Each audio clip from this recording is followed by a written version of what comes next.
મીઠું બોલે અને રાજાને ખુશ કરે. રાજાએ તેના માટે સોનાનું પાંજરું ઘડાવ્યું અને હીરા માણેકની 2 નાની નાની વાટકીઓ કરાવી. પોપટના પાંજરા સામે રોજ રોજ એક કાબર આવે ને બેસે છે.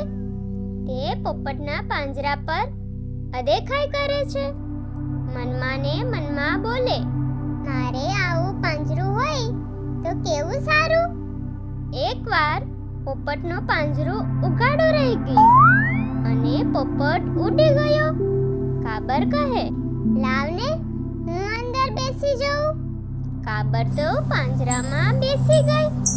રાજા તો સવારમાં વહેલો આવ્યો ને પોપટ જાણીને પઢાવા લાગ્યો. પણ પાંજરામાં તો કાબર હતી. તેને કાંઈ પોપટની જેમ પઢાતા ન આવડે.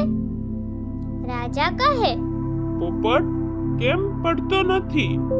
પણ પોપટ હોય તો પડે ને. રાજા ખીજાયો. એક લાકડી લાવી અને પાંજરામાં ધોકાવા લાગ્યો.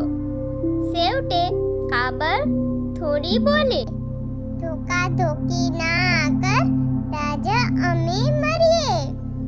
બોલવા લાગી. બોલવા વાળો તો ઉડી ગયો. તમે કહી એ તો કલબલ કરીએ. રાજા કહે, આ તો કાબર. પછી રાજાએ કાબરને લાકડી ધોકા મારીને કાઢી મૂકી.